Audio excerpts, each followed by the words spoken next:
Hey everyone, and welcome to At the Table, the show that asks you to pull out your chairs, get your books, and join us at the table while we discuss tabletop RPGs and things inside. What are we talking about today? I'm so glad that you asked.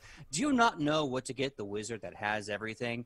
Do you not know what to get the barbarian that wants nothing? Well, there's one thing that everyone wants, and there's one thing that everyone needs, and quite simply put, that is magical items. And today and for the next couple of weeks here at the table, we're going to be discussing some of the amazing, wonderful, splendorific magical items in the Paizo books for your Pathfinder experience. But before we guess this massive tome of awesomeness and the wonders that it holds. So just in time for the holiday season, magical items. They're not just for quests anymore. Without further ado, let's do some introductions. Mr. Michael Powell, my man, let them know who you are and where they can find you on that sweet, sweet internet. Hey, what's up, everybody? I'm Michael Powell. You can find me all over the internet with my social media handle, which is Mr. Kapow. That's MrKapao. And what about you, PJ? Hey everyone, I'm PJ McGaw. You can find me everywhere at pj.mcgaw. When I'm not here on Wednesdays, on Tuesdays. Wow, Edge of Legends coming out of me. But what do you know? Perfect to say. When I'm not here on Tuesdays, I'm here Wednesdays doing Edge of Legend, the official homebrew Pathfinder 2nd Edition flagship of the Nat20 channel. And that being said, I'll say this now and I'll say it again later. After this stream, I'm going to be double dipping and I'm going to be doing another stream with live action roleplay. That's live action roleplay. Tonight at 8 p.m. Pacific Standard Time as we play Honey and Hot Wax, the sexy, spicy a role-playing game for friends and groups alike. And this one, don't worry, won't get too rated X. It's just a bunch of people having a sleepover and talking the talk and spinning the bottle. Oh, I'm just going to say this real quick. I did see that board game at a local board game convention. I'm just going to say that. Yeah, it's a great game. Pick it up. It's a great party game. It's also a great convention game. You can play this with like 500 people. But enough about that. You can tune in later if you want to and find out. But let's get back to the magical items. So today we're going to discuss a little bit, and depending on, for time, we might discuss a lot of it, items that can be worn by the person. And we're going to first kind of talk about the 6 items, 3 for me, 3, of course, for Mr. Michael Powell, of the things that we think give you a great survival chance. Now, of course, I will give credit where credit is due. The idea of survival chance was entirely Michael Powell's. However, if we have a bit extra time here, we're going to just go through all the worn items and talk about different really cool ways you can use these worn items in your campaigns and in your characters. And if you stick around for the next part, we may even build some magical items that will appear in Edge of Legend. Oh, and can we put down a base rule for at least this episode and any other magic item episode? I want to put down the rule: it has to be a magical item. It cannot be a mundane item, because this is magic items we're talking about. That's very true. And actually, I think that's a really good point. In the core rulebook and in the Advanced Player's Guide and a bunch of other stuff, which reminds me, PJ, you got to buy for yourself the Icons book, the Legends book. Some of these amazing items are not actually magical. They have mundane properties that are supernatural is not the right word. Superhuman, like adamantine weapons. Yeah, they can Special slaughter. properties. Thank you. Special properties. Now, they have special properties. That does not make them magical. And why is that important, you might ask? Well, everything we're going to be talking about is an item that has been enchanted through runes or through spells or through gods or devils. They're going to have amazing properties. But they are still magically inclined. When you walk through an anti-magic field, that item is basically a paperweight. Mm-hmm. But mundane items, well, they're just badass all day, every day. Oh, yeah. You know what? I want, down the road, maybe in December, I want to do a whole episode on mundane items. Oh, I think that's a necessity. I would love to cover mundane items because we can talk about how this really simple item can make a huge difference for your characters and for your campaign. And the fact that it's mundane means you can farm it. Oh, yeah. Oh, we got a few folks in chat right now. We got Maynard and Reef Psyche. Always great to see you two. And Maynard says, I hate anti-magic fields so much. I agree, Maynard. I hate them too. As a GM, I love them. As a player, ooh, makes me so mad. Actually, honestly, as a player, I kind of like them as well because most of my builds, unless they are specifically magical in nature, I make them mundane, but Hmm. kick ass mundane. And I can say Yeah. kick ass in on Twitch. Yeah, I think we could say that. I think that word's okay. Reap Psyche does mention ball bearings, baby, and they are not wrong. Some of the great things Hmm. about mundane weapons are the very effective traps. Like, for example, if you remember the episode of Edge of Legend where they met the homunculus, the oh, what was the term you guys used for that? Where you found the goblin huts underground? It was Got, I know globulon, we called the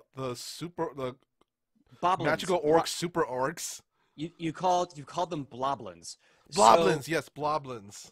you were in the sewers and you saw this kind of makeshift housing unit that they create, the bloblins, and credit to Sydney, she threw out some caltrops, and I don't think it might have maybe killed like one goblin, but it really turned the fight in your all's favor as they're Hmm. just tearing through a field of 1d4 damage. Yeah, uh I'm just gonna say, Sydney's not the only one with caltrops. oh, I'm gonna regret that. Oh, also, Malice, watching today because tomorrow is Assassin's Creed Valhalla. A, thank you for reminding me about Assassin's Creed Valhalla. And two, damn you for reminding me about Assassin's Creed Valhalla because I don't have it and I'm sad. Uh, but also, we'll miss you we'll miss you for Edge of Legends on Wednesday. You're always a fun fan to have in the chat. Um, Without further ado, please join us on the Discord. We are there all the time, on and off. There's like 9 of us of the staff and production team and players and GMs. We're there. We have like 4 or 5 different channels. But without further ado, let's get this ball rolling down the hill until it becomes an Indiana Mhm. Jones escape. So, Michael, you want to get the ball started with your very first magical item that you believe is great Mhm. for survival. All right. Well, the first item that I believe that's actually essential to any adventuring party is the bag of holding. Yes. Yeah, it's a conjuration item, and pretty much it looks usually for all purposes of appearance wise, it just looks like a regular like sack or a bag.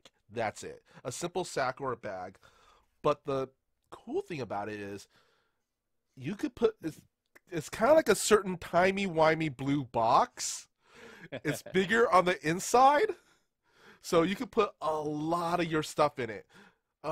Think of it kind of like a magician's top hat, where he pulls out like rabbits and stuff. Absolutely. And in the show currently, there is a player that has it. When we were designing equipment together, I looked at the cleric with no armor and no weapons, and I said, "You desperately need something." And I offered Sydney a bag of holding. So if you're watching Sydney or Ian or anyone else from Edge of Legends, be aware that you have an inventory. Please use it because I will not be taking notes about what you Hmm. kept. Uh, anyway, for the bag of holding, the bulk inside the bag doesn't change the bulk of the bag of holding itself, which means the bag itself will always weigh the same. The weight of the bag will never change. The amount of the bulk of the bag's extra dimensional space can also depend on its type. Usually, the more expensive the bag is, the more it can hold. You know, kind of like a Gucci bag, Ralph Lauren, Boss, that kind of stuff, Hold on, I got to make a GM note. I'm stealing that idea. We're going to have a Gucci bag of holding. You could interact with the bag of holding to put items in or remove them like a mundane sack. Though the bag can hold a great amount of material, an object still needs to be able to fit through the opening of the bag to put it inside, which means you're not going to be able to put a house in your bag of holding unless the bag, I don't know, could stretch, kind of like, Looney Tunes stretch itself that big or something. Yeah. Although this does bring up a very important question. I believe, yeah, it's Reaped in the chat that says they believe a portable hole may be better. Now, I'll say this. I don't know too much about a portable hole vis-a-vis or versus a bag of holding. I believe they both operate on the same idea, the same concept of, like, playing with space and time for inventory. I do know that some versions of portable holes are like that old Looney Tunes cartoon. You're, like, throwing it on the wall and then running through the wall, Yeah. like Portal. Yeah, So I would say a portable hole is useful. I'm choosing magical bag of holding, mainly for the fact that it's honestly also more. It's more common than a portable hole, and also, say your character who has a bag of holding gets arrested or held caught or something. Usually usually if they take their items from you, they won't notice the bag of holding is a bag of holding. They just think it's a regular bag. With a portable hole, though, they're gonna know it's a portable hole. Yeah, I believe also portable hole may be in. Oh, here we go. It looks like there's one in Pathfinder First Edition, but it may also be mostly in the other tabletop role-playing game. But let's see. It says here, portable hole is a circle of cloth spun from the webs of a phase spider, interwoven with strands of ether and beams of starlight, resulting in a portable extra-dimensional space. When opened fully, a portable hole is 6 feet in diameter, but it can be folded up to be as small as a pocket handkerchief. When spread upon any surface, it causes an extra-dimensional space 10 feet deep to come into being. This hole can be picked up from the inside or out by simply taking hold of the edges of the cloth and folding it up. Either way, the entrance disappears, but anything else inside the hole remains, traveling within the item. So I can see what you're kind of getting at there, Reeve Psyche. I feel like the portable hole, much like the artwork that comes to mind in the 5th edition book, it's great for thievery. Mm-hmm. You basically have this giant 6x10 rug you're throwing out, and you can shove everything in there, tie it up nicely, and then bolt. But like I said, I argue that a bag of holding is a little bit better, mainly for the fact that you can conceal it, and also it looks like a mundane bag. Speaking of which, if the bag itself is overloaded or broken, it ruptures and is ruined, which causes the items inside to be lost forever. And also, when turned inside out, the items inside spill out unharmed, but the bag must be put right before it can be used again. As well as a living creature placed inside the bag has enough air for about 10 minutes before they begin to suffocate and can attempt to escape against a DC of 13. An item inside the bag provides no benefits unless it's retrieved first, and an item in the bag can't be detected by magic that detects only things on the same plane. That's another reason I chose the bag of holding, because you can actually hide the fact that you have magical items in your bag holding. Yeah, I'll say this way. I think, first of all, they're both awesome. They're both great for survivability. It really comes down to what you need and what's effective. Reap Psyche makes a bunch of really good points. They both have 10 minutes of air, portable holes you can actually jump into. I mean, I think in theory you can jump into a bag of holding. It's obviously awkward, but you can do it.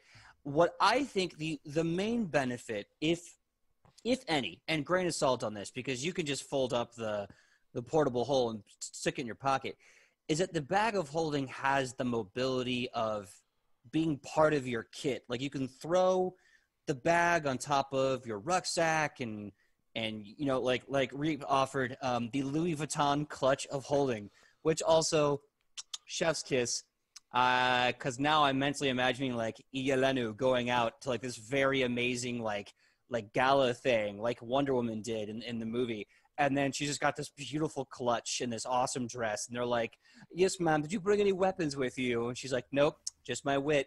And then a demon pops up. She opens the clutch and pulls out her sword spear and her shield. And she's like, always be prepared. And then just starts wrecking house. And there's about 4 types of bag of holdings in the core rulebook, at least. Their capacity ranges from, I believe, 25 bulk to 150 bulk. That's not bad. I will say the concept of bulk in Pathfinder 2nd Edition is interesting. It really only comes into play when you are using weight encumbrance rules, which I know everyone hates, and I don't blame you. I hate them too. So what they've done instead was, instead of worrying about weight, they've worried about total mass value. So you can, in theory, say that this bag of holding is any size it needs to be in order to hold 15. You said 15 bulk, Michael? No, 25 bulk to Oh my. 150 bulk. Oh God. So I believe 150 bulk, mathematically speaking, is approximately 1,500 pounds. I want to say a bulk, like one bulk, somewhere between 5 to 10 Yeah. pounds. So that means this bag, and I think the limitations weight-wise kind of ruins the magic of it a bit. But the fact that you can have a tiny bag like a clutch Hmm. that can hold up to 1,500 pounds is really kind of cool. Yeah.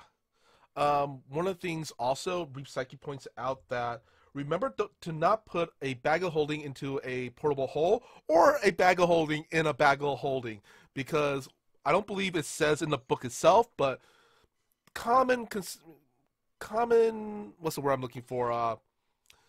Well, usually GMs usually say if you put a bag of holding in a bag of holding or a bag of holding in a portable hole, you kind of rip a hole in reality, and everything goes Yeah. into create like a little black hole, and everything goes straight into the astral plane. I was just gonna say, do you want a black hole? Because that's how you get a black hole.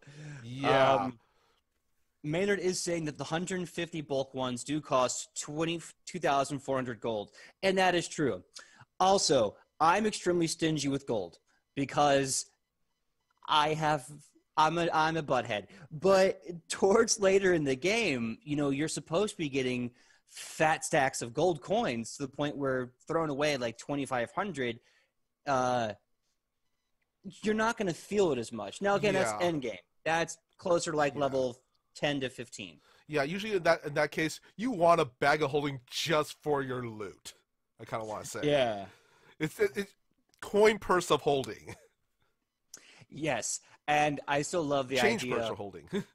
as someone who lifts weights a lot, I love the idea of having like a Louis Vuitton bag that can hold a metric ton. That hurts my brain. Yeah, I love it. basically you have a bag of holding with the equivalent of a dragon's hoard, Yeah. or at Yeah. least I want to say a 16th of Scrooge McDuck's money in his money bin. See, I think Scrooge McDuck really is just like, we have like a sapphire dragon and like a platinum dragon. I really think Scrooge McDuck is just a duck dragon. But we'll Well, save that we theory for know another we do day. know for a fact that his money bin is literally a money bin of holding. Yeah, yeah, it is. So my first item for survivability. Now, go with me here because most people see survivability as defense. My first item is survivability offense. Mm. Now, this one is called the Murderer's Knot on page 568 of your core rulebook. The Murderer's Knot, I'll describe it first, then we can talk about it. Hmm. It's a 7th level item, meaning you should be around 7th level when you get it. You don't have to be, it's just a recommendation. It is a consumable evocation magical talisman, so you wear it around your neck. Let's see, the price is only 66 gold. You'll see you can affix it to a weapon, like a dagger. It's a free action to activate this item with the command. The trigger, you damage a flat-footed creature with a strike using the weapon this is affixed to. Requirements, you are an expert with that affixed weapon. Hopefully by level 7, you're an expert with the weapon you're using. So what does a Murderer's Knot do? Well, I'm glad you asked. This black strand of leather is tied to look like a piece of knot when the weapon is stowed, but it doesn't hamper drawing the weapon at all. When you activate the knot, the creature you damage takes 1d6 persistent bleed damage. Now, if you have the twist the knife feat, this talisman instead deals persistent bleed damage equal to your sneak attack damage. Kill that mother trucker now or 3 minutes from now. You don't have to worry about survival if they're dead. And I love this idea of you can give this to a rogue, because rogues have this kind of unusual problem where the magical runes that enhance their weaponry, and we're going to talk about runes next week, not all the runes are really suited for them. Yeah, sure, they can get flaming and drop an extra, dice of fire damage. Sure, they can get keen and do great crit stuff and all this other good stuff. But there's nothing that's really made for them, right? Those are side benefits that they also benefit from. The Murderer's Knot is a great way to turn your rogue into a slayer. Yeah. And I love that. Why have a problem today when you can kill it immediately? Mm-hmm. Really quick, PJ. Mm-hmm. What page is that on? The Murderer's Knot starts at 568, and in your core rulebook, will continue to 569, the top of 569, I should say. Yes, and Maynard is correct. That is neat, and you can do it again after spending an action fixing another to your weapon. Yeah, it says it's consumable as a thing, which means usually it's a one and done. It's very cheap. It's 66 gold, which I know people are like, oh my god, 66 gold. What about silver and copper? I gotta be honest, I hate the money exchange. I hate the idea of like copper and silver and electrum when everything's in gold. So screw that. Let's just assume most games, gold's the common currency. It's for sure the currency you're going to be buying everything with. So basically it's like saying 66 of my millions of gold boon dollars are going into like, I'm going to buy 10 of these. Or you can be a really cool and lazy GM and be like, I'll let you use it once a round. And I'll let you use it once a fight. And it refreshes every fight. That's pretty fair. And like you said, persistent bleed damage is really, really good. So good. Honestly, any persistent damage is awesome. And here's the cool thing, because let's say you're not a rogue, right? Mm-hmm. Let's say you're a monk. Yeah. One of PJ's other favorite 4 or 5 classes. Monks don't get a lot of bleed attacks, right? This is a great way for a monk who knows Tiger Style to slash a character, do their slashing. I think it's a D8 slashing damage, and now that monk has just put bleeding damage on the board when they would never be able to. And obviously, if you're a rogue, this is going to make you a super rogue. Because let me look at the rogue table. I'm really curious. Wow. Actually, I was going to say, do you mind actually looking into Twist the Knife feat? Absolutely. Well, here's the great thing. By level 7, your sneak attack is going to be doing 2d6. By level 11, it's going to be doing 3d6. So imagine you do this item. By the time you have the item and use it, you're doing it in extra, on average, 6 to 8 bleed damage a round, on average. Yeah. So that stacked on top of your sneak attack, your twin feint strikes, everything you're going on, it is such a good item for building. Let me find the Twist the Knife feat, because you have to have that for that benefit. I was going to say, honestly, Murder's Knot, like Rufa's weapon, his weapon he doesn't deal that much damage. It's a chain whip. But if you could add the Murderous Knot ability to it, oh man, that just becomes a sick semi-ranged melee weapon. Here you go. Ooh, Twist the Knife. It's a 6th level feat, so just in time for the item. It's 1 action. Your last action was a melee strike that deals sneak attack damage to a flat-footed target. That's a requirement. After stabbing your opponent in a weak spot, you tear the wound open. You deal persistent bleed damage to the target equal to your number of sneak attack damage dice. So it'll only be 2 damage because that's how many dice you have at that level. But if you have the Murderous Knife, it's now your actual sneak attack damage that keeps hitting every round. So when you absolutely positively have to kill it dead within the next 3 minutes, get a Murder Knot. All right. I guess it's my turn. I feel like we skipped over something really quick, but we'll talk about it after these items, because we did skip over something about magic items that I felt that we should have talked about before we went to our favorite items. But anyway, my next pick is the Cloak of Resistance. I know it's not super fancy, but this is the item that will keep you alive. As we said before on our shows, like +1 bonuses can literally mean that could be the line between life and death sometimes. +1 bonuses really matter in Pathfinder 2e, right, PJ? Say it again. Sorry, I was I looking at said it. +1 items could really mean the difference between life and death in Pathfinder 2e, right, PJ? Absolutely. If you want to see proof of the life and death that could occur from a +1, go back and watch The Nightmare of Daltonshire, the first Yeah. episode. Our amazing alchemist, Kobold, was put in a save or die haunt. Hmm.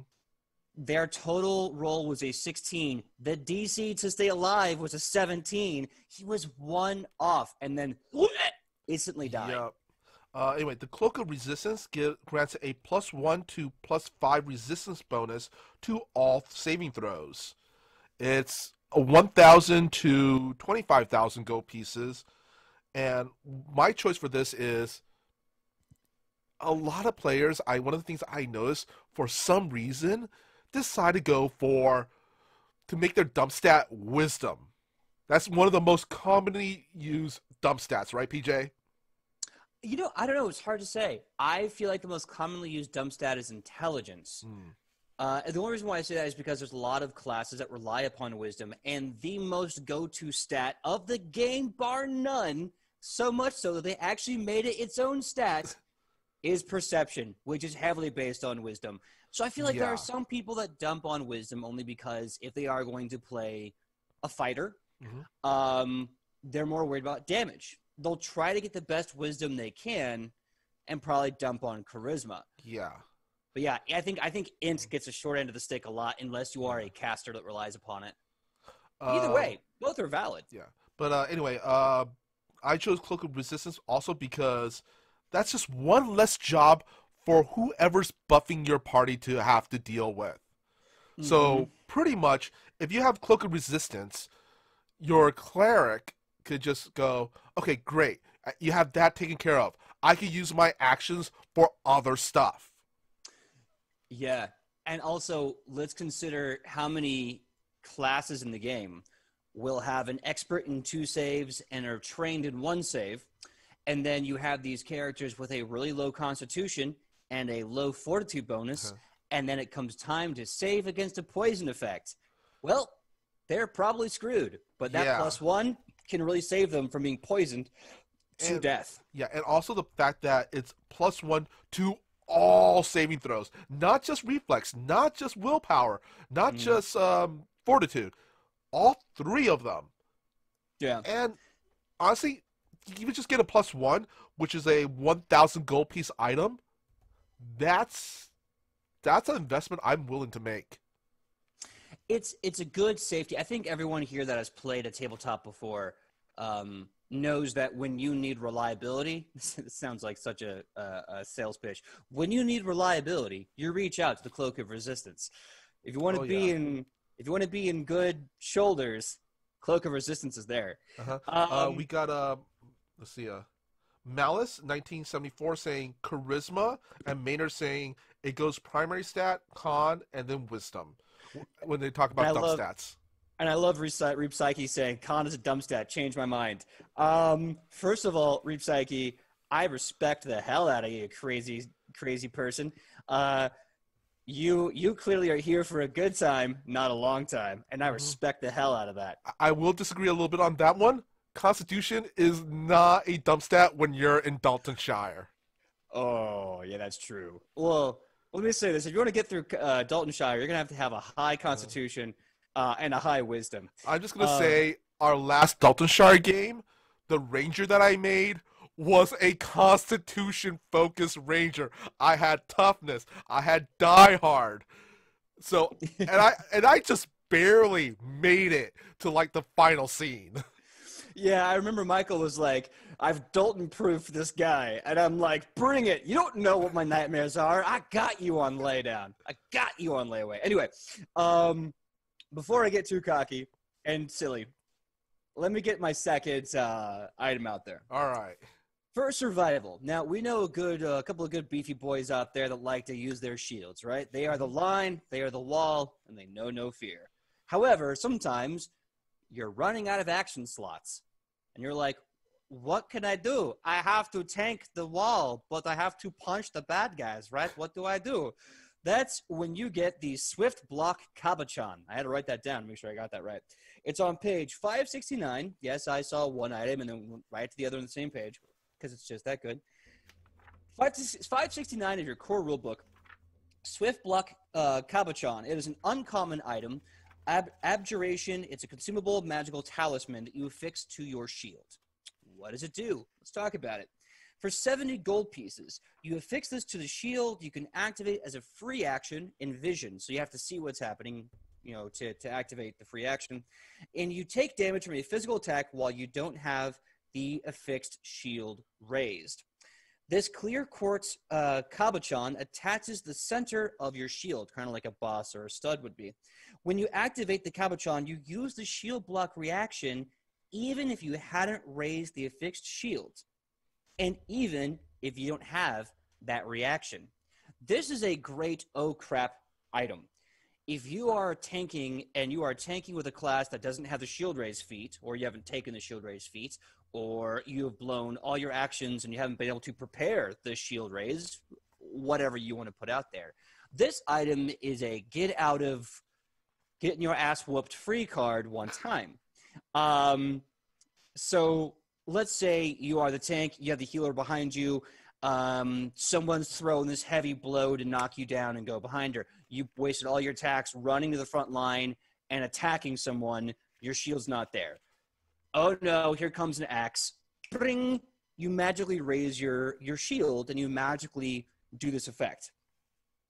I think this is great for survival, especially for tanks. Tanks that may have so much to juggle in combat. This item makes your life a lot easier. Now, for champions anyway, can't speak to fighters, but for champions down the way with your Divine Shield ally, this will become useless eventually, as the gods themselves will literally make your shield raised at all times, at least by like level 20. So this is a really good survivability item until endgame, and then you don't need it anymore. That's my pitch for this amazing item. It's a great item for fighters, champions, basically your frontline melee characters who uses a shield. Yeah, being able to do raising a shield up as a free action, allowing you to use your other actions to attack, double attack, or honestly even run. That's honestly one of the reasons I love the action economy in Pathfinder 2nd Edition. Mm-hmm. The action economy in Pathfinder 2nd Edition is my favorite thing about the system. I love it, and especially because it makes balancing all your choices easy, and they still provide things like these, things that will give you creative ins and outs with that system. So they've effectively given you a system, and then they just hand you loopholes that don't break the system, but encourage you to at least be flexible with your economy. And that's what I think this item does. And it's 70 gold. So if you want to go with the consumable trait and say that this is a one and done, you use it and it breaks, you can easily replace it, or you can buy 10 of them. Or you can do what I do as a lazy GM, which is when you buy this one item, it doesn't go away. You're just limited to using it once per encounter, which I like because sometimes really rare ammunition and things like these are great, but you don't want to constantly be searching for them. I think it's a fun homebrew rule to twist on the play of consumability. So it's just things that, discuss with your GM at the table that when you play, and if you are playing the tank, get this item. Yeah. It's great. Honestly, as myself as a GM, I'm a little bit more free with my money. But thing is, I want my players to use the money I give them. Mm-hmm. I don't want them to become dragons and hoard their gold. So I would actually prefer it to be actually a consumable. Just so, basically, you know what? It's like they're helping the economy in whatever fantasy world they're in by buying said consumables. I love it. In the far, far fantasy world of Michael's campaign, they are capitalists, and they are trying to stimulate the local economy through a fair market trade. I love that. It makes me giggle. It's But not bad. I think it's great. It yeah, makes me laugh. yeah. Like I said, honestly, I don't see the point. Like at some point, when you get into the higher levels, it just doesn't make sense for your character to be carrying around 100,000 gold pieces. Like how? How would you like the gold coins? They're heavy at that point. What this is a fantasy setting. It's not exactly you go to an ATM and go, okay, I'm gonna pull out like 100 gold. But you know, it's not hard, and I might have to start putting this in the game, to go to a temple of a god of trade or a god of gold or commerce, and then you can basically go to a magical divine bank where these things could possibly happen on a Yeah. fantasy setting. And So, also, Maynard says bag of holding. Yeah, but what if that bag of holding gets stolen? Then you're flat out broke. well, you know what? Sounds to me like that's a great chance to have a revenge story as you chase down the thief that stole like literally a metric ton of your Mhm. gold. Uh, Really quick, I want to talk about a little homebrew rule that I actually have in my game. One okay. of my homebrew rules in my game is each new session, because like I said, I'm pretty free with money. I love giving my players gold, but each new session, depending on how long they're in a certain area, I will make them roll to see how much money they have to spend for the cost of living. I like that, especially in like an urban setting. Like if you're Hmm. playing a game that takes place in a city and it won't leave the city, that could be a really good way to put on your players this kind of impending event of, okay, you have to take the job, you have to go to the bounty board, Yeah. you have to break into the dragon's lair because you got rent. Hmm. Which, I mean, granted, as an American, I don't want to live in the reality of rent. I want to live in the fantasy of having free gold for nothing. But, you know, what is Oh, it? we, Also, big shout out to Beamer SRQ. I think this is the first time I've seen you in the chat. Beamer, great to see you. I like bags of golding. Makes me think of the Midas touch item. we got a treat. He says this person goes on to say treat gold like hero points. You start each session with one. GM gives them out during the session, but then you reset to one again next session. Ooh, that's an interesting homebrew rule. I can see that working very well in an urban or like in a city Hmm. scape game where you kind of have to be continuously spending money. Yeah. I like that rule. Honestly, at this point, I think we're kind of leaning now out towards magic item to fantasy economy. I think we could actually do an entire episode on I want to do it down the line. PJ, we're doing the episode on fantasy economy. Maybe, hey, maybe in Uh, December when I'm gone, or maybe January when I come back, we can talk about yeah. We'll fantasy call it economy. Fantasy Econ 101. Let's go full college. You call it like Fant Econ 101 and Fant Econ 102. How to make taxes. I don't know. All right, but anyway, moving along. This is my third and final pick of magical items. My favorite. What you should have magic items for survivability. The Amulet of Natural Armor. I love this item, especially if you're playing one of the more monstrous ancestries like lizard folk, or lizard folk or some other race that kind of has a tough hide. It's an item that costs 2,000 gold to 50,000 gold. You get a +1 to +5 enhancement bonus to natural armor, which this is the reason why I like it.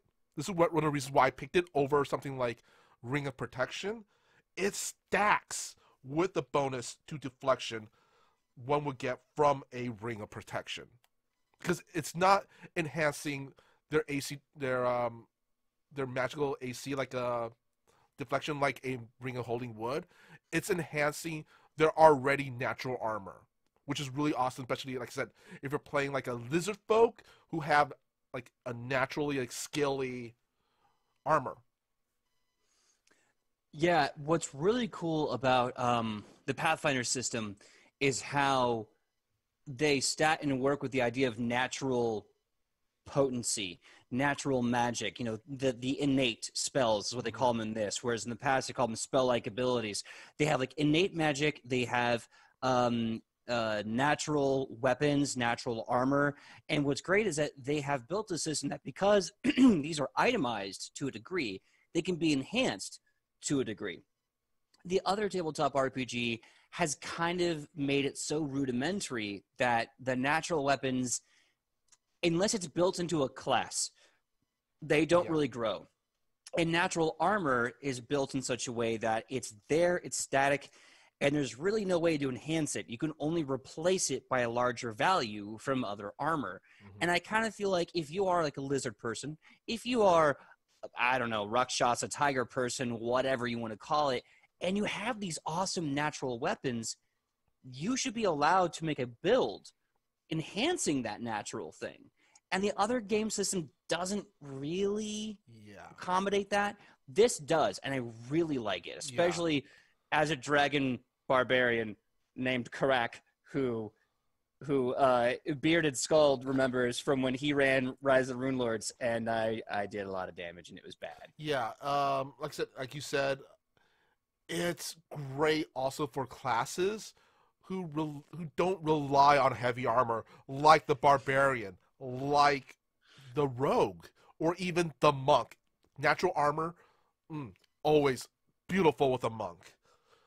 We got Maynard saying natural armor stacks with everything, including itself, which is awesome.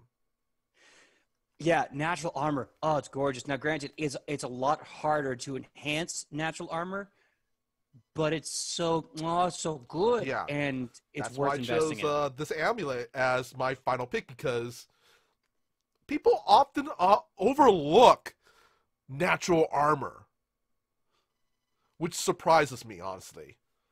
I think, and I don't blame them entirely for that, because I think having the other game mindset, they're coming from this position of, well, I can't enhance it. It's a flat number given to me by an item, so why am I going to bother? Which, of course, is incorrect in Pathfinder. But I think it's also the idea of, like, it's harder to enhance natural armor on the mundane level. When you look at it, you only get natural armor from your ancestry at first, and then you can only enhance it by other forms of natural armor or by magical items.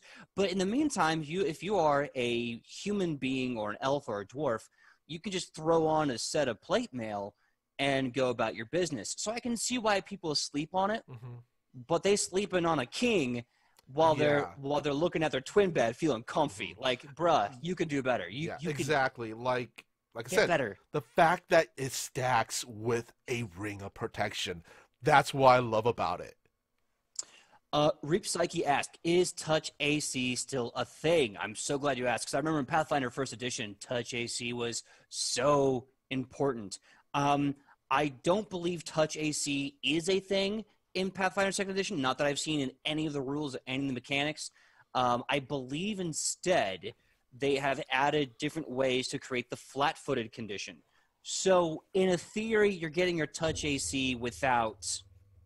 I mean, a different way. You're going around your ass against your elbow, but, like, it's kind of there.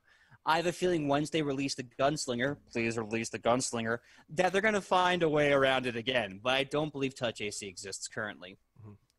All right, PJ, what's your third and final pick of magic items for survivability? I am so glad you asked. This item is disgusting. It's so disgusting, the book, recommends you don't give it to anyone until they're at least level 17. If you are gracious enough that you want to give it before level 17, know that you're going to be giving yourself, as a GM, a massive headache. And what is this item, you ask? Thank you for asking. It's the Belt of Regeneration. It is, first of all, the very first trait for this item is Apex, which is, sorry, it might as well just say Alpha AF. It just makes you laugh. But Apex, invested magical necromancy. It is priced at 15,000 gold pieces. It is worn as a belt, and its bulk is large because they're trying to, like, really penalize you for wearing this thing. Maynard says Apex. What page is it? It is, oh, thank you. I was just about to get to that. It is on page 603 of your Pathfinder 2nd edition core rulebook. So this item, Belt of Regeneration, this belt is crafted from rubbery troll hide that's green and orange in color. You gain 15 temporary hit points the first time you invest the belt in a day. When you invest the belt, you either increase your Constitution score by 2 or increase it to 18, whichever would give you a higher score. So you could go to a 20 or a 22. Dear God. Activate one action, interact with the item. Frequency once per day. This is what you actually use the belt for. You tighten the belt one notch to gain a regeneration effect. For 2d4 rounds at the start of your turn, each round you recover 15 hit points, unless you took acid or fire damage since the start of your previous turn. So let's take a look at this monster, shall we? You want to survive. This thing gives you either 18 con or +2 to your con score, and a temporary 15 hit points a day just for wearing it. Now, on top of that, let's say you're fighting a lightning dragon and it's wrecking house, as it probably should. So what you can do then is, just kind of tighten the old lifting belt there right around my waist, and now for up to 8 rounds, you're regenerating 15 HP. Whew. On top of your 15 temp HP that you only get once at the top of the day still, and your 2 extra con, which is probably going to net you another 4 HP, give or take. Yeah, definitely. This is bonkers, guys. This is bonkers. I definitely understand why they say that this is the item that you should not give your players until like they're level 17, because giving this item to a low-level character, you're essentially making them invincible.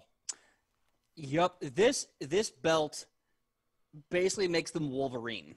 Yeah. Now, granted, for up to 8 rounds a day, once a day, they regen 15 each round, but they still have a 15 temp HP and either an 18 Constitution automatically or a +2 to their con score. It's gonna get nuts. Yeah, and also, out of combat, it'll just... When your combat's done, you're essentially just healing back without any help, full health. Mm-hmm. Depending on the amount of rounds left over, yeah, that healing effect is still possible. But it's this is an amazing survivability tool. Yeah, it is. But you do not give this to anyone until they're like 15 or above. Mm-hmm. I like Maynard's response. It's an FU. You can't kill me belt. Yeah. What else? That's what I was saying. Like, you give this to a player as a GM, and you're gonna have a headache. Yeah. Oh man, imagine giving this to a frontline character like a barbarian or a monk. Yeah. I was just thinking that, especially because like when barbarians rage, they get a damage resistance. So now on top of their damage resistance, they have 15 temp HP. They're getting 15 back around. They have more con. They already have a crap ton of con. Juggernaut, thy name is barbarian with a waist belt. Dear God.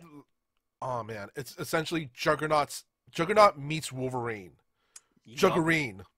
Juggerine. Wolvernaut. Ha! That sounds like some like evil wolf in the night. I am the Wolvernaut. Oh, that just sounds like the edgiest of edgelords. There's a lot of things I could say, but I'm not going to go that deep. Look at the chat. Beamer SRQ. Thank you for the confirmation. No touch AC in 2nd edition. I like to come from the mindset of it potentially exists until I find out that it doesn't. So I'm just like, I haven't seen it. Maybe it's somewhere. But think of the confirmation, because I certainly didn't see it. So it's good to know it does not exist. Reach Psyche says, this is so good that it's meta.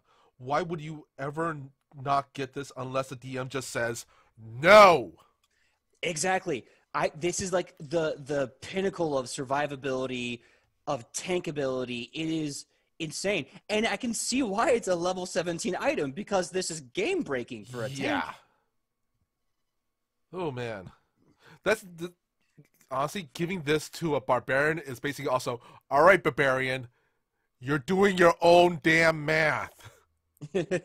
Seriously, Mouse made a good point. All the Apex items are OP. Yes, they are. And I think, and I know I kind of cheated a bit when I pulled an Apex here for survivability. I think, and I have to kind of like this, the Apex items are meant to be items that you have to emotion is the right word, but you have to invest in each day. And for that investment, you get a massive bonus back. This is like, I hate to use the term, but it's almost like the best in slot.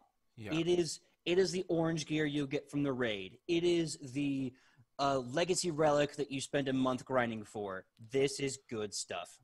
Yeah, this is an item where, honestly, if you give this, I would, as a player, I would worry if a GM gives us this item, because that means they're gonna be throwing stuff like that's gonna really ruin our day. Like, okay, Well, here's the Bella regeneration. Next game, Tarask. first of all, hey, Sydney of Hightower. Awesome to see you in the chat. Don't worry about being late. I'm just happy everyone's here.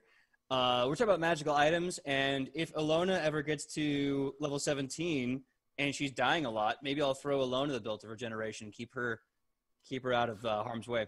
If Alona gets a Bella regeneration, I know we're about to face a god. Yeah. Although the one thing that I thought of, and this is nasty and I hate this, so you're welcome. It won't cripple the belt. The belt will still have some good effect.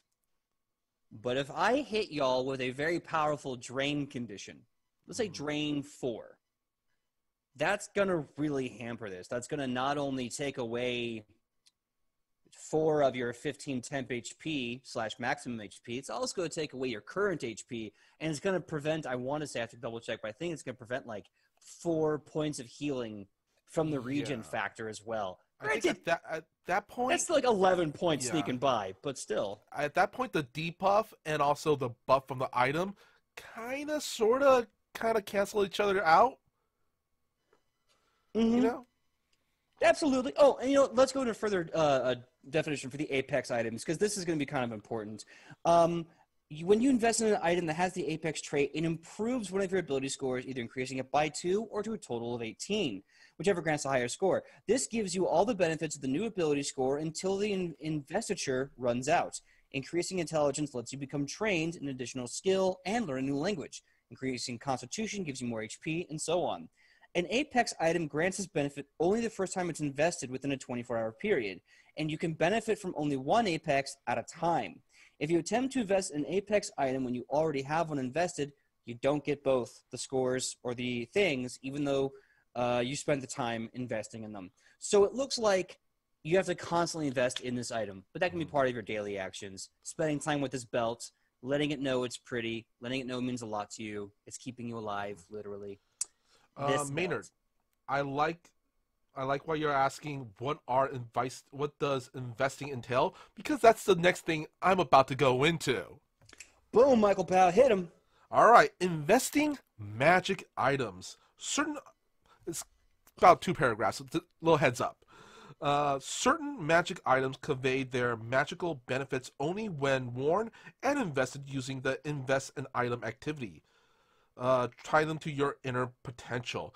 Pretty much, you're attuned, like in other games, you're attuning to said magic item. Many invested items have constant abilities that function all the time, that always trigger when you use the item, but only when they're invested.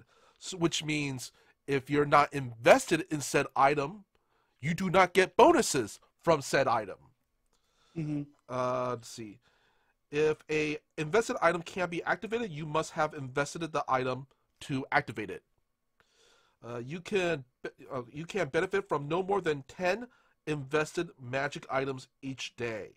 Because the limit is fairly high and because it matters only for worn items, you probably won't need to worry about reaching the item limit until higher levels when you acquire many useful magic items to wear. So pretty much this is kind of a safeguard saying, okay, I'm not going to let you wear 20 amulets of natural armor at once. it's it's definitely what's great about this is this allows you the player to be fully stacked in this like these apex items, and it allows you to only choose one a day, which is Yeah. really cool. There's still some benefit, I think. Now, personally, I feel like for my money, only having one apex item makes sense Hmm. because you don't want to rely upon 10 items at a single time. Yeah. But you can still wear them for other Yeah. benefits. Hey You just PJ, don't get them until you PJ, invest in them. I'm now just imagining, what is it, Mr. T wearing 20 amulets of natural armor.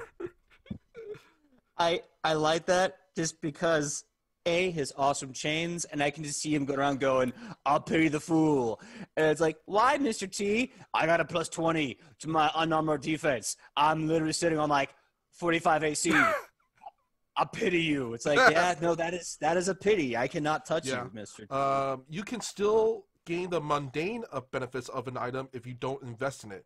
A suit of +1 resilient armor still gives you the item bonus to AC when not invested, but it doesn't give the magical bonus to saving throws, and wing boots still protect your feet even though you can't activate them to fly. Entirely non-magical items don't need to be invested. Yeah. And I've been seeing a lot in the chat. And first of all, Penguin Witch Doctor, absolutely love your name. So glad to see you back, Penguin Witch Doctor. And I'm loving this chat talking about the 10 magical items that you can kind of wear and attune to or invest in, as opposed to the maximum 3 attunement from the other game. Because I got to be honest, when I heard the other game said that you could only have 3 attunement items, I was like, okay, I get it. I get what you're going for, and I appreciate it, but I also hate it because it vastly limits what your build as a character can be. Like having 10 magical items on you can create something truly magnificent by the end game, right? But in the other game, having only 3 items and a bunch of just useless one-offs or some fun gimmicky things, yeah, you can probably be creative enough and use those gimmicky one-offs to really advance the plot. But depending on what you're playing as, you are going to be chained to those 3 magical items so much it's going to be impossible for you to really stretch your build. Are you a shield fighter? Well, then you better get a magical suit of armor, a magical sword, and a magical shield. No discussions. And no room for growth. Am I a barbarian? Oh, well, then you better get a magical battle axe, magical hide armor, magical bracers. And there's, again, no room for creativity as a player. We got, what was it? I just lost it. Somebody saying, Maynard says, is there a class or build that focuses on increasing the amount of apexes you can invest in at once? I'm not entirely sure, but I do know there are 2 archetypes that deal with magic items, which are the Talisman Dabbler, and the Magic Scroll User. I've got the official proper name for it, but basically it's a character that uses scrolls very well. But Yeah. those are archetypes that we will talk about on another episode of At the Table. Very much so. And they're very cool because, especially if you're like, I want to be like a wand wizard and be like a spell slinger. Let's see here. I'm seeing again talking about Bearded Skull makes a good point. They wanted to limit the amount of magical items you can have because they want orcs and dragons to be top of the food chain again. And I love that personally because orcs are like, I hate to say this, orcs are like space marines. They're just genetically crazy strong. But they're supposed to be fodder for your first 5 levels. So then you get this story where it's like, I hit like a truck. I'm not afraid of orcs. Yeah. So now this supposedly superior genetic threat is not a threat. And by the time you're level 7, they're a joke. And the CRs never really get better for orcs in any book because, again, they're meant to be the first level tutorial. So that's, I don't know. I feel weird because I do want orcs to be stronger, better, more cultured. I want to break that stereotype. And I feel like, the game developers out there aren't really letting orcs stretch their legs. You know what I mean? Further on about the investing of magical items, to invest your energy in a magical item, the process itself requires one or more interact actions, usually taking the same amount of time it takes to don the item. Once you invested the item, you benefit from its constant magic abilities as long as you meet its other requirements. Mm-hmm. This investiture lasts until you remove the item. Yeah. And also, you can invest in no more than 10 items per day. Once again, same thing. Mr. T with 10 amulets of natural armor. Oh my god. I need fan art of this now. I just I want need to fan see art. like Mr. T with the items. Like, I pay the fool that can't beat my 45 AC, and like dragons and Tarrasques and everyone just plinking shots off of his Mhm. massive body. Yeah. The items still count against your daily limit after it loses its investment.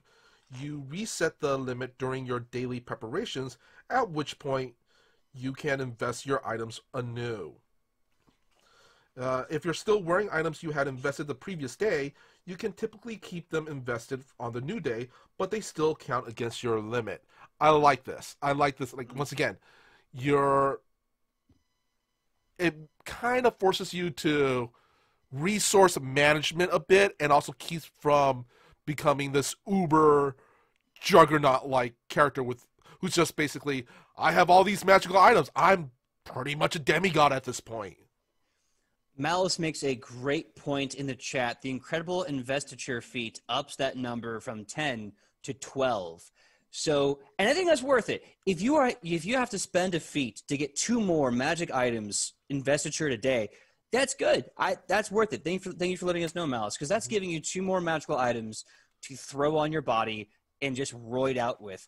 I've been also just seeing a bunch of people talking in the chat about different rules and abilities to go around this. I do know that in the other TTRPG, the Artificer, one of the Artificer things has an ability where they can attune, instead of only 3 items, I believe they can attune up to like 5 or 6, which is nice.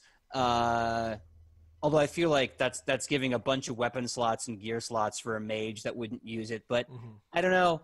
I'm not saying it's not a good idea. I have very limited experience playing the Artificer in 5e, so I don't know any better. All right. To activate an item, the requirement is you can activate an item with the invested trait only if it's invested to you. If the item requires you to interact with it, you must be wearing it, or if it's a held item, or touching it with a free hand if it's another type of item. You call forth this effect of an item by properly activating it.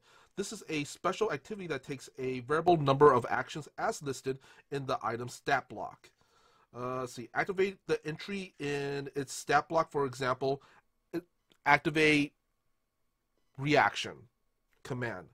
There's long activation times, activation components, such as command, envision, interact, and cast a spell. See, I like that. I think that I don't know. I like it. I really like this system here, and I think it's a great way to both empower the player and balance the experience for both player and GM with a kind of soft system that's pretty gracious. Yeah. There's kind of two actions when it comes to activating an item, sustaining, and dismissing the effects, which are sustain and activation, which the requirement is you have to have at least 1 magic item activation that you can sustain and you are not fatigued. You could choose 1 magic item activation with a sustained duration you have in effect. The duration of that activation continues until the end of your next turn. Some activations may have a slightly different or expanded effect if you sustain them. Sustaining a activation for more than 10 minutes, 100 rounds, ends the activation and makes you fatigued unless the item's description states a different maximum duration, such as up to 1 minute or up to an hour. If your sustained and activation action is disrupted, the item's effect immediately ends. Yeah. Let's change gears a bit. Well, I want to talk really quick, just one more about dismissing an activation, which I think is actually kind of important. Basically, you're switching off hitting the off button on a magic item. Yeah. It's a concentrate ability. You end one spell effect or magic item effect. This must be an effect that you are allowed to dismiss as defined by the spell or item. Dismissal might end the effect entirely or might end it just to a certain target or targets depending on the spell or item. Sorry, I was listening to that, and then Reap Psyche put up this thing in a chat, and I have to read it. Please contact your cleric if activation is sustained for more than 10 hours. Is that an activation action, or is that a blue alchemical potion? So what are other examples of Apex items, as well as other Apex items, as well as other items that are worn? I want to kind of go into that a bit more, because I feel like we've talked about this. We've really gone into depth about this. Let's show what all this will give you, right? Now, you can only have one Apex item invested at a time, sure, but let's see what's on your holiday wish list, shall we? All right. So we've already talked about the Belt of Regeneration. Let's go to the Anklets of Alacrity. Again, this is on page 603 of your Pathfinder 2nd Edition core rulebook. It's another 15,000 gold piece item. It is, of course, Apex. It is the Alpha AF. These gem-studded golden anklets give you a +3 item bonus to acrobatics checks. When you invest these anklets, you either increase your dexterity by 2 or to 18, whichever would give you a higher score. Active, one action to interact with the item once per day. You can click the anklets together like there's no place like home, gaining a 20-foot status bonus to all your speeds and the effects of water walk for the next 10 minutes. When you absolutely positively have to Barry Allen the hell out of there, you basically Dorothy your heels together and you just run like there's no place like home. So I like it. Now, granted, I don't really see this being used for a lot of people unless mobility is the center of your build. In which case, monks, go for it, monks. You would just be like Harrier jets all over the battlefield. Oh, I just found an item that yeah, it's pretty much Rufa's item. The anklets. Oh, the belt of giant strength. No. It's a circlet of persuasion. Ah, yes. Let's see. It's a 15,000 gold piece item. The elegant silver band often resembles curling leaves and fits around your brow. You gain a +2 bonus to deception and diplomacy checks, and when you invest the circlet, you either increase your charisma score by 2 or increase it to 18, whichever would give you the higher score. It just makes the character more slick. Oh, yeah. Like, hey, I got all the right words to say to you. I don't know what the heck I'm saying. But yeah, I can kind of see, I like the social items because I feel like so many classes like bards and whatever, they have this issue where they don't really have a lot of items specifically made for them. If you are what's it called? Socialmancer? Diplomancer. If you are a diplomancer, this is terrific. And did you already read the activation ability? Oh, yeah. Pretty much, you could +2 to your charisma, or just bump up your charisma to 18. Which, honestly, this is also a great item for characters who have low charisma, but need to, get put into a social situation where they need to talk. So, hey, here's a circlet of persuasion. Now you can talk. I wanted to... Just because I know someone said in the chat that the Anklets of Alacrity may not stack with Expeditious Retreat.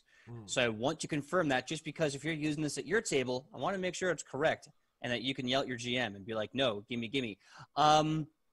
This is a first edition spell. So this obviously may not work. You can probably argue it if you want to. But the Expeditious Retreat spell is an enhancement bonus, not a status bonus. Therefore, if it's 2 different bonus sources, they do stack.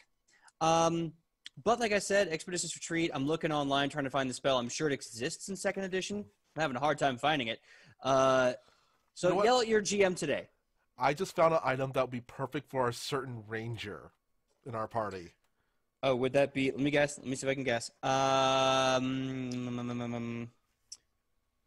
Ooh, I don't know.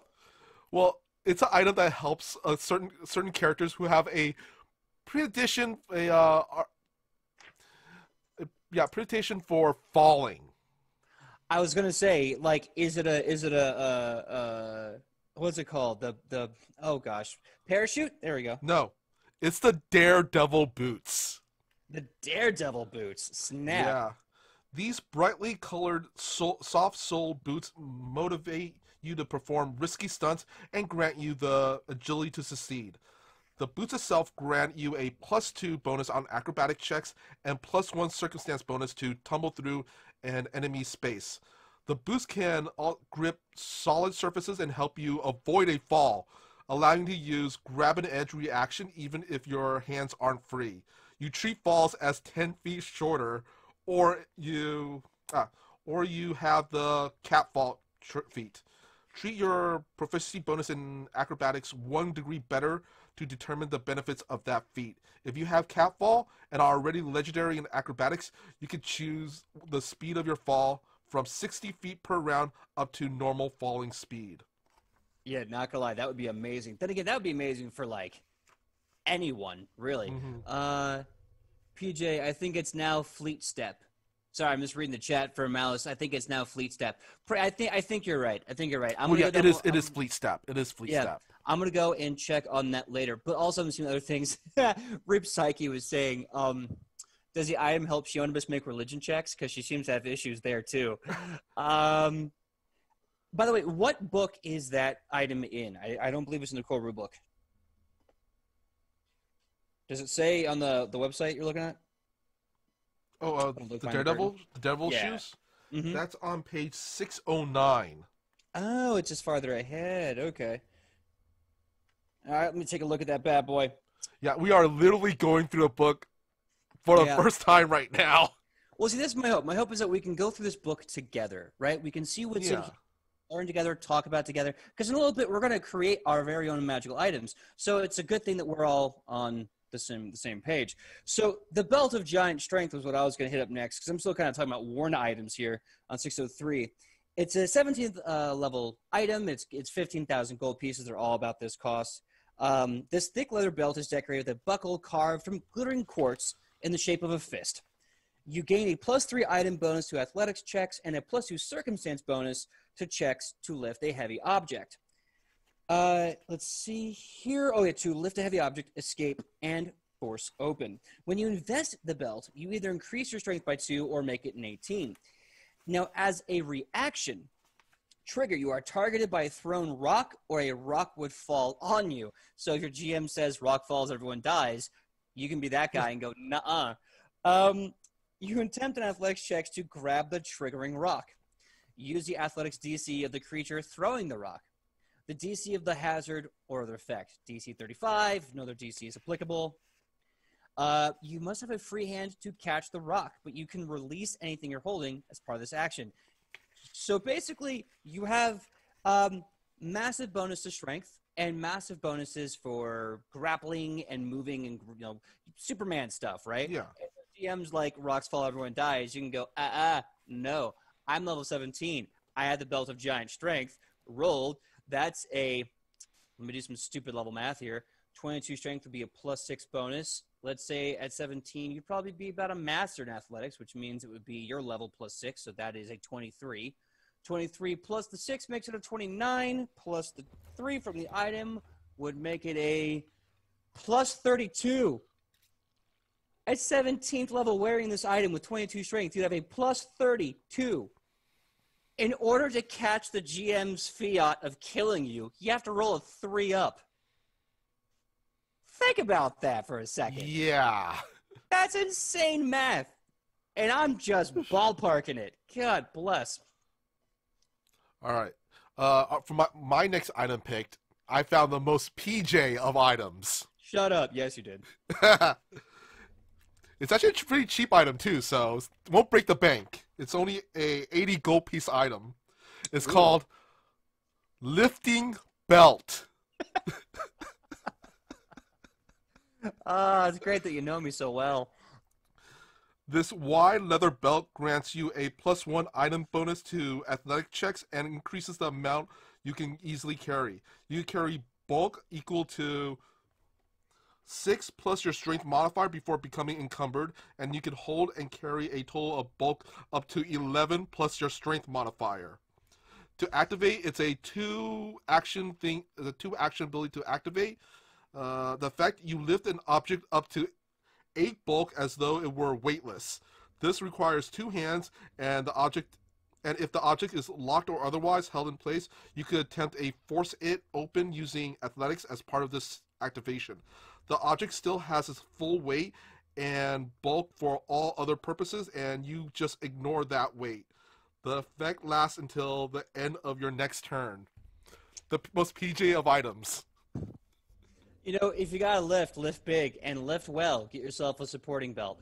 I know that we have a certain Woodward in the chat right now. There are 3 items called companion items that you can put around your furry companion. Now, they may not make them a kaiju, but they have some really fun perks. I want to quickly go through these, and then we'll start making our very own magical item together for Edge of Legend. So, first things first, you have this thing called the Barding of the Zephyr. It's a 10th level item. So you give this to, let's say, a badger. And basically speaking, whenever your companion falls, wind picks it up from below. And it gives them the feather fall effect, naturally. However, 2 actions, once per day, you can trace your finger along the wind motifs. And now they have a fly speed of 30 for 10 minutes.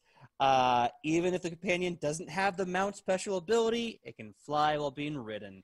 So, who doesn't want to see a flying badger?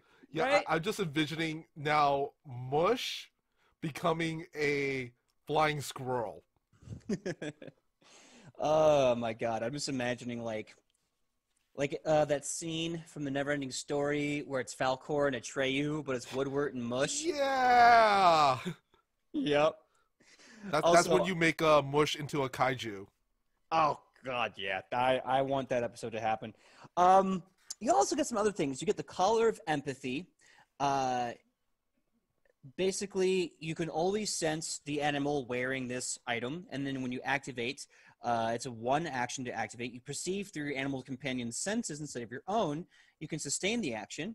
You are unaware of your own surroundings. You get to see through their eyes. And it's weird. I don't know about this because I feel like there's so many other abilities that do this, and there's so much expectation to already just have it. So I don't know. I'm on the fence about that. It's a 9th level item, which is the thing. I don't think that that's really worth 9th level. But it's a good item to have, especially for like, hey, go do recon, squirrel. Go see what's out there. Next up, I want to throw in a wand because we haven't talked about any wands, and wands are wonderful magical items. Wands are a lot of fun, especially if you are a magic caster and you just need more spells in your back pocket. Yeah, or if you're a mundane class like a rogue, wands can be very, very useful if you need a get out of jail free card. True. The one I'm going to be talking about is the Wand of Smoldering Fireballs. Yeah, I like the description of this one. It's a blackened, heavily burned stick that smells faintly of bat guano. Yep, you got a poop stick, ladies and gentlemen. Yep. You got a magical poop stick. To activate it is to cast a spell. The frequency is once per day plus overcharge. And the effect is you cast Fireball of the intended level. Each person that fails its save takes persistent fire damage. Once again, persistent damage. Ooh, love that persistent damage as a player, but not when I get it. Yep, I love dots. When I play video games, if I can load dots up on a target, it is delicious. Going back to the companion items really fast, because there's only 2 left in the entire core rulebook. There's probably more elsewhere, but only 2 more. The Collar of Inconspicuousness. It allows your animal to change shape to basically disguise itself as a less feral creature. So let's say your pet is a direwolf. You can make it look like, I don't know, a husky or a puppy. But with 1 action activation, you can touch your animal to transform it into a non-threatening tiny creature of the same family or similar creature. So it's one thing to go from a feral wolf to now actually being like a pug. Look at my baby pug. It's really an 8-foot death wolf. It has the effect of pest form, and it lasts until you dismiss it. And last but not least, in the companion items, because I also want to see this on a certain badger. I don't know how we're going to put horseshoes of speed on a badger, but I digress. Horseshoes of speed. This item gives a +5 item bonus to its land speed, a +2 item bonus to athletic checks to jump. In addition, when it leaps, it can move 5 feet farther if jumping horizontally, or 3 feet higher if jumping vertically.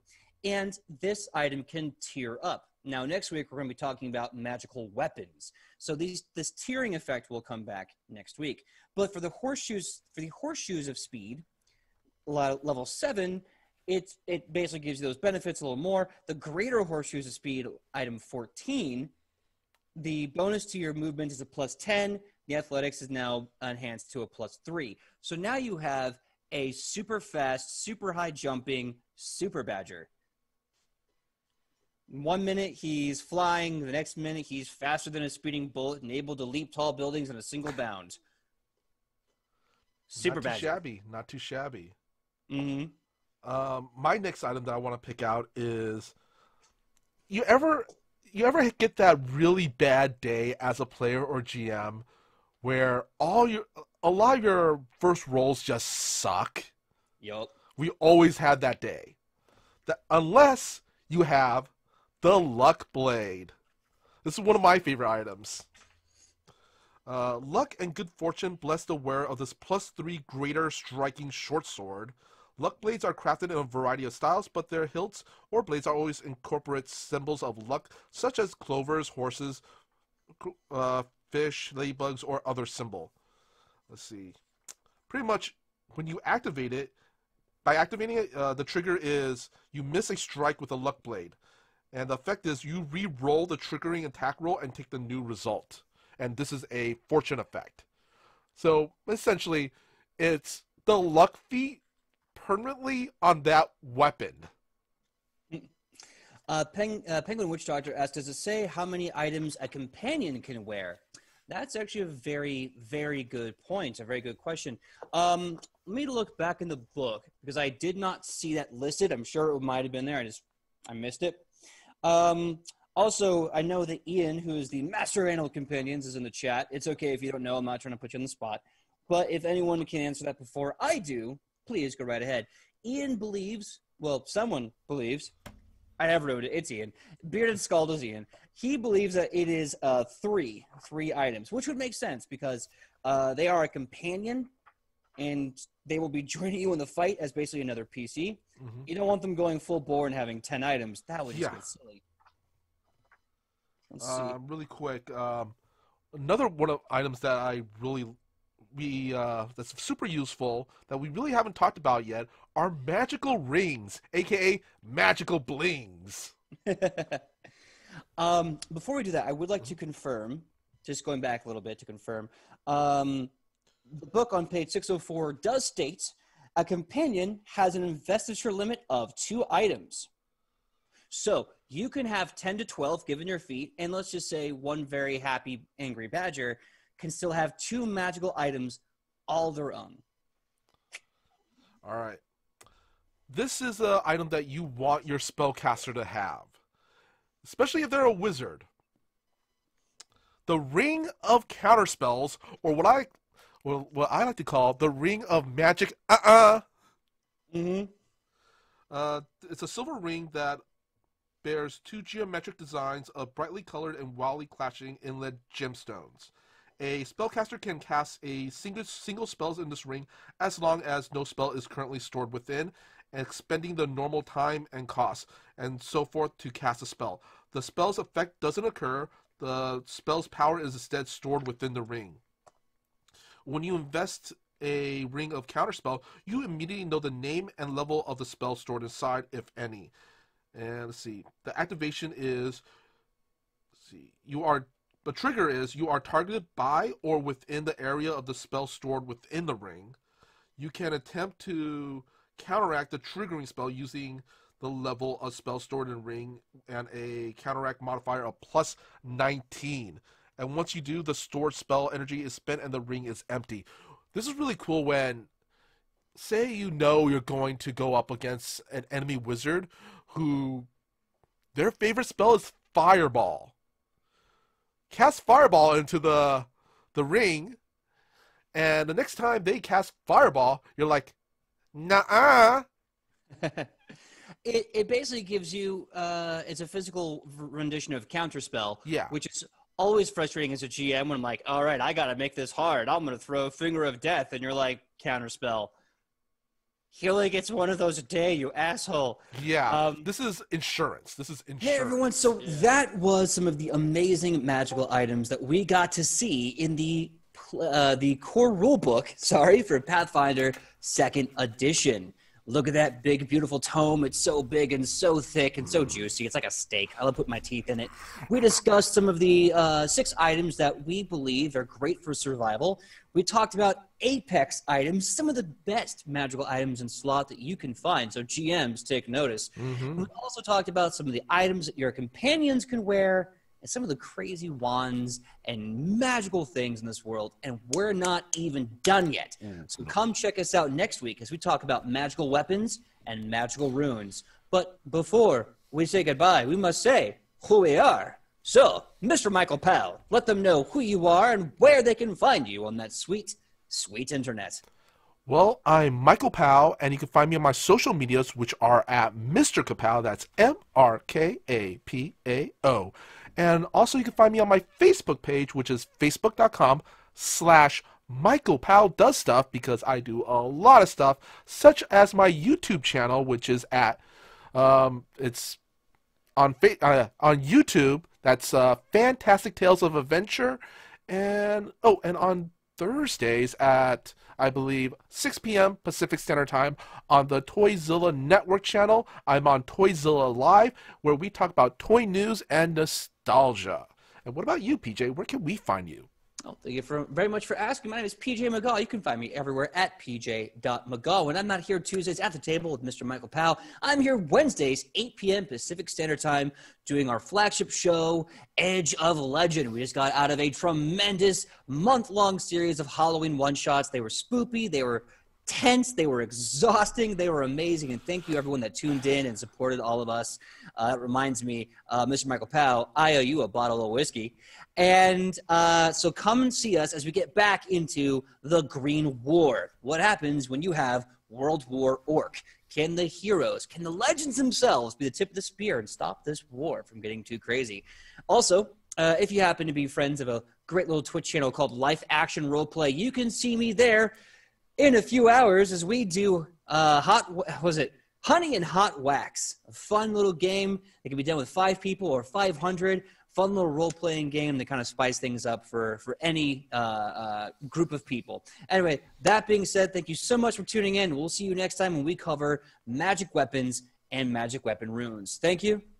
Be safe, and we'll see you same Nat time, same Nat channel here at the table. Bye. Bye.